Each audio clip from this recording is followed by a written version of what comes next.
परम पूज्य श्री संत एकनाथ जी महाराज, परम पूज्य श्री संत एकनाथ जी महाराज के चरणों में मेरा प्रणाम। महाराज, आपका आशीर्वाद सदैव हम सभी लोगों पर बनी रहे। आइए जानते हैं परम पूज्य श्री संत एकनाथ जी महाराज कौन थे, कहाँ से थे और इनके जीवन के बारे में आइए जानते हैं। संत एकनाथ जी महाराज महाराष्ट्र के प्रसिद्ध संतों में से एक माने जाते हैं। महाराष्ट्र में इनके भक्तों की संख्या बहुत अधिक है। भक्तों में नामदेव के बाद एकनाथ का ही नाम लिया जाता है। ब्राह्मण जाति के होने के बावजूद इन्होंने प्रथा के खिलाफ अपनी आवाज़ तेज की। समाज के लिए उनकी सक्रियता ने उन्हें उस वक्त के सन्यासियों का आदर्श बना दिया था। दूर दूर से लोग उनसे मिलने आया करते थे। उनसे जुड़ी एक चमत्कार की बात करते हैं।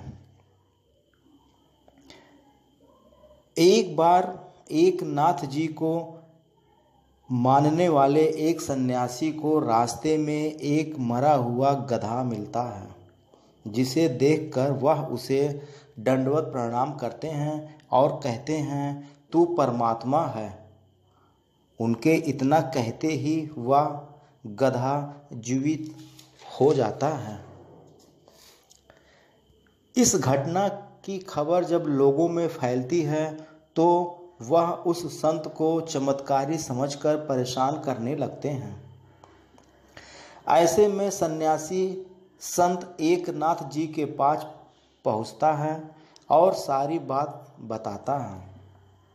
इस पर संत श्री एकनाथ जी महाराज उत्तर देते हुए कहते हैं, जब आप परमात्मा में लीन हो जाते हैं तब ऐसा ही कुछ होता है।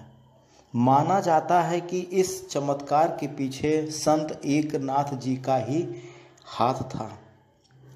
18 मार्च को संत एकनाथ जी की षष्ठी मानी जाती है, जिसे सद्गुणों के भंडार श्री संत एकनाथ जी की स्मृति में हर्षोल्लास के साथ मनाया जाता है। संत एकनाथ जी के जीवन चरित्र पर नज़र डालते हैं। संत एकनाथ जी के जीवन चरित्र पर एक नज़र डालते हैं। संत एकनाथ जी का जन्म विक्रमी संवत 1590 के लगभग पैथड़ में हुआ था। इनके पिताजी का नाम श्री सूर्य नारायण तथा माताजी का नाम रुक्मणी था। जन्म लेते ही इनके पिता का देहावसान हो गया तथा कुछ समय के बाद इनकी माताजी भी चल बसी। इसलिए इनके पितामह चक्रमणि के द्वारा इनका लालन पालन हुआ। एकनाथ जी बचपन से ही बड़े बुद्धिमान थे। रामायण, पुराण, महाभारत आदि का ज्ञान इन्होंने अल्पकाल में ही प्राप्त कर लिया था। इनके गुरु का नाम श्री जनार्दन स्वामी था। श्री गुरु से थोड़ी ही साधना से इन्हें दत्तात्रेय भगवान का दर्शन हुआ। श्री संत एकनाथ जी ने देखा कि श्री गुरु ही दत्तात्रेय हैं और श्री दत्तात्रेय ही गुरु हैं। उनके बाद इनके गुरु ने ही श्री कृष्णोपासना की दीक्षा देकर शूलभंजन पर्वत पर रहकर तप करने की आज्ञा दी। कठोर तपस्या पूरी करके ये गुरु आश्रम पर लौट आए। तदनंतर गुरु की आज्ञा से तीर्थ यात्रा के लिए निकल पड़े।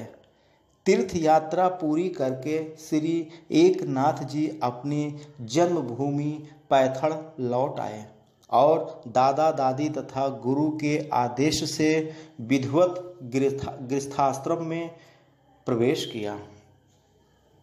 इनकी धर्मपत्नी का नाम गिरिजाबाई था।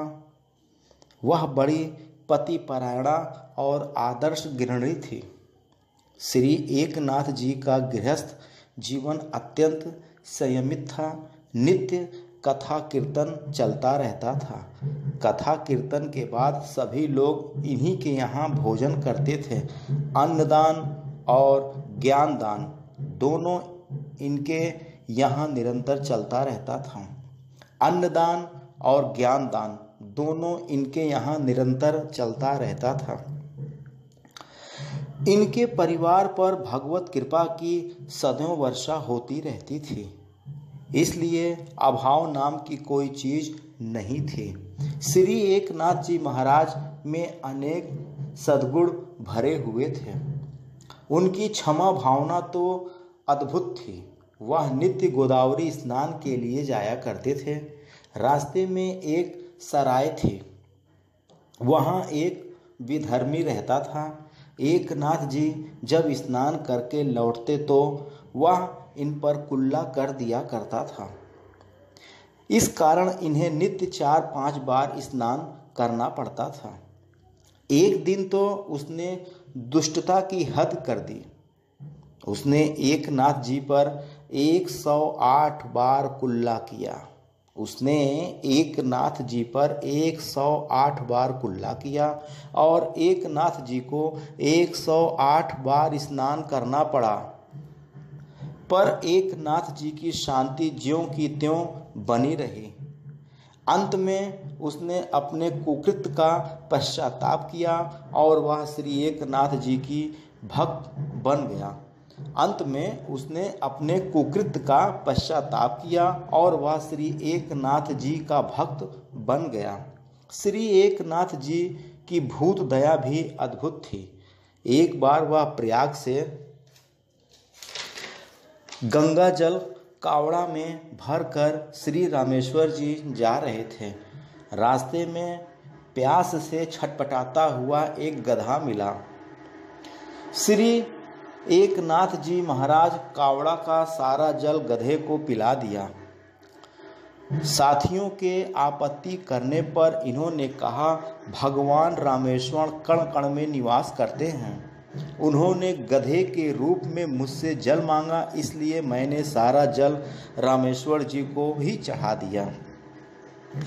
गधे के द्वारा पिया हुआ सारा जल सीधे रामेश्वर जी पर चढ़ गया। इस प्रकार की अनेकों घटनाएं श्री एकनाथ जी महाराज के जीवन में हुई, जिससे उनके दिव्य जीवन की झलकियां मिलती हैं।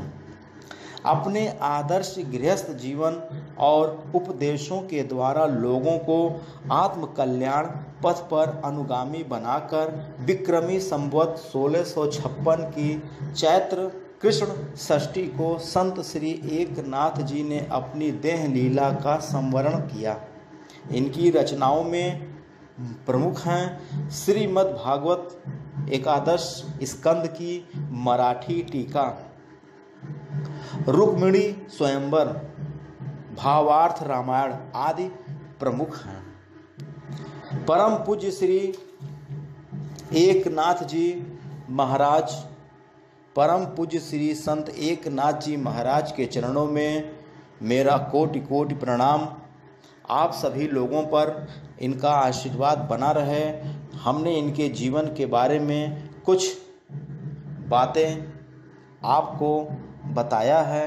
आप लोग इसे सुनिए और समझने की कोशिश करिए। यदि कोई त्रुटि होती है तो क्षमा करिएगा और आप सभी लोगों पर परम पूज्य श्री संत एकनाथ जी महाराज का आशीर्वाद सदैव सदैव सदैव बना रहे। राधे राधे।